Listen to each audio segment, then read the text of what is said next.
Hey folks, on today's show I'd like to start off a little mini-series on what I like to call the Chris Van Allsburg Trilogy. For those of you who don't know, Chris Van Allsburg is a children's book author and illustrator who's managed to make a lasting impression in his almost 40 years in the industry. Although he's not achieved the level of fame as Dr. Seuss, his astounding artwork is pretty unmistakable with its mostly softened but often highly realistic depictions of his characters. Originally, he went to college to study sculpture, but his wife was fascinated by his sketches and showed them to a book editor, which led him to writing his first book, The Garden of Abdul Ghazazi, in 1979. In the course of his career, Chris has published about 26 books to date, and that's not including the other illustrations that he's done for publications like newer editions of Narnia. But if you're here, chances are you're most familiar with the three of them that got turned into movies. So let's get the ball rolling and start talking about those with the first of his books to get the big budget treatment, the fantasy board game classic, Jumanji.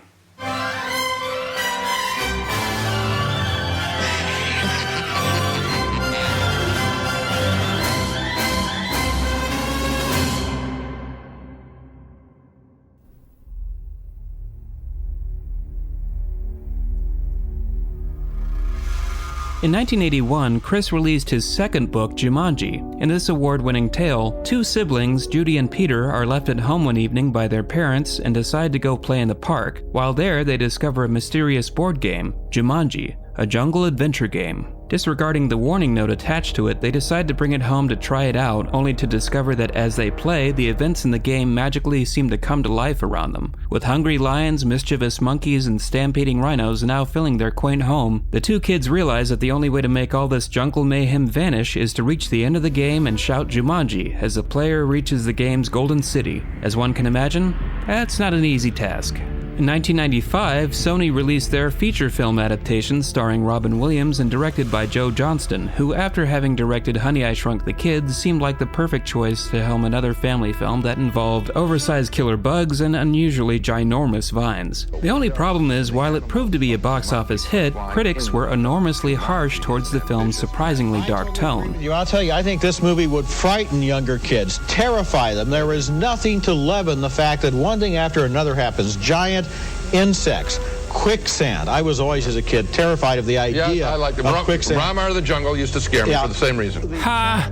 Wusses. On my end of things, already having read the book when this movie hit theaters, I was amazed at the amount of changes made to stretch the story out to feature length that didn't actually ruin it for me. Instead of focusing on Judy and Peter as the leads, the film makes the odd choice of jumping back in time to tell the story of Alan Parrish, a kid who finds the game buried in a local building site that really doesn't do a good job of keeping kids off their work site. After having an argument with his father, Alan and his friend Sarah make the decision to try the game out, and Alan inadvertently traps himself in the game after rolling the dice. Flash forward 26 years later and we have a new family moving in. Judy and Peter finally enter the story, now dealing with dead parent syndrome, and happen to find the board game left up in the attic. They try playing the game one morning and shenanigans ensue. Now with the stakes being pushed even higher and Alan getting set free from the game's jungle, having grown into an Academy Award-winning comedian. From there on, the rest of the story involves Alan trying to put the pieces of his life back together and the whole group finishing the game along with the now grown-up Sarah, who spent years in therapy telling herself the game she played never happened and is now probably going to have to ask for a refund on all those therapy bills. The book's not completely ignored from here on out though. Chris's artwork is lovingly brought to amazing life by the team at ILM here. Iconic images like the lion atop the piano, the monkeys in the kitchen, and the stampeding rhinos are all recreated in the film with some minor leeway for creative license. The tsetse flies in the book that cause sleeping sickness are beefed up to become giant killer mosquitoes in the film. A rather forgettable jungle guide gets replaced by a psychotic hunter who's after Alan, and the monsoon season now comes complete with some crocodile rock. The only game element ignored by the film altogether is the snake on the mantelpiece. Other game elements the movie threw in include bats, man-eating plants, giant spiders, and what jungle adventure would be complete without quicksand?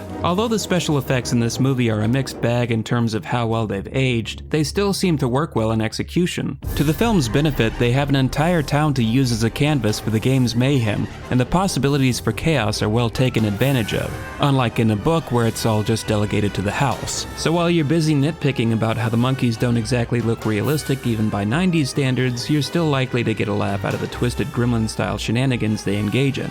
The only thing I see hampering the humor in the film is some of the more Home Alone-style gags thrown in, but that's just because it was the 90s and that's the sort of thing every kids movie had to have back then. Alright. A 5. If there's one thing I always got out of the book with the simplicity of its story combined with its amazing pencil sketches, the central theme surrounding it seems to focus on capturing the feeling of what it's like being a kid playing a board game like that with an active imagination. Unfortunately, that all gets tossed to the scrap heap in the film. However, that does not stop the movie from having its own message. Sickness from a single bite, close your mouth with all your might.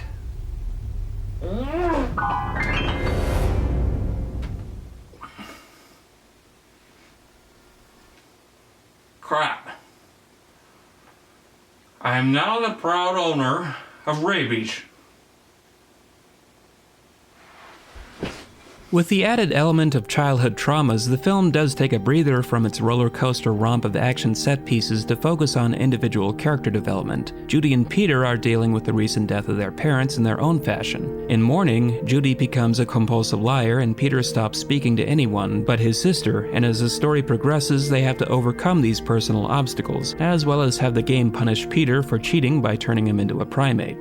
That was kinda random. As an adult, Sarah has to come to terms with the traumatic event of her childhood, watching Alan disappear into the game and getting assaulted by bats afterward. It's relatable because even as adults, many of us find ourselves suppressing the memories of unpleasant things that happen to us even if said events come back as unfinished business. But perhaps the most hammered message in the film comes in the form of being an adult and facing your fears. Early on in the film, Alan as a kid has difficulty facing bullies, which leads to a bit of a rift between him and his father, who's pressuring him to face life like a man. This is what sets the driving motivation for his character, not just to finish the game, but to make amends with his family afterwards. The book ends with Judy finishing the game and sending all the animals back inside it. With the house magically put back together, the two kids put the game back in the park where they found it and return home in time for their parents to bring home guests from the opera who happen to have 2 boys of their own. Yep, 2 boys who they see out the window running out of the park with a board game.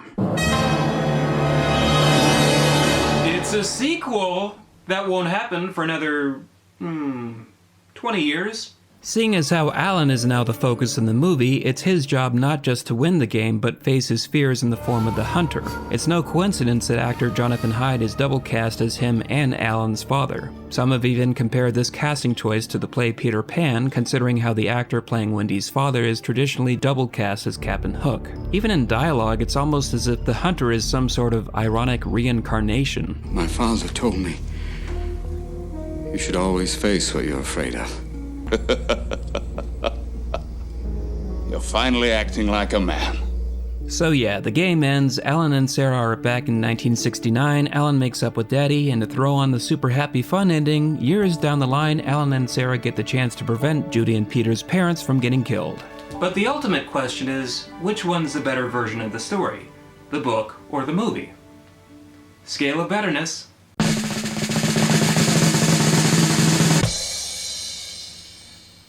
This one's a tie. That was very cool. Despite how certain critics at the time may have felt about this film, I still feel like it holds its own weight after all these years. It completely misses the point of the book, which to me simply celebrates the excitement of board gaming as a kid, something which is somewhat being lost as generations go by. I really enjoy looking at Chris's artwork and how he managed to make everything look so incredibly real. It's almost as if they just took a bunch of black and white photos. There's just so much depth in the imagery, and that's important when you have a story that doesn't really rely much on plot. The film is a mixed bag in terms of its visuals, but knows how to make up for it, and the additions made to the story don't feel too forced or convoluted. Instead of stretching out an already thin plot, it seems more like they treated the book story as a starting point and said, let's have some fun with this. And let's not forget Robin Williams. By this point, he'd already proven that he could do more than comedy. He'd shown before with movies like Hook that he could carry a fantasy adventure story. While this movie isn't as good as that one, I still feel like it was a good chance to show off his skills at being dramatic, adventurous, and as always, Get out of there!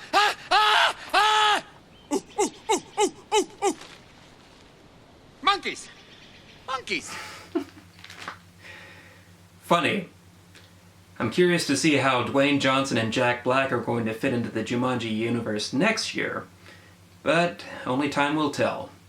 In the meantime, don't forget to join me next time as I take the same formula and launch it into space. Ciao for now. Welcome to the jungle. We got fun and games. We got everything you want. How do we know the name? Get out of there! Monkeys. Feed me, Clown, feed me now! Oh!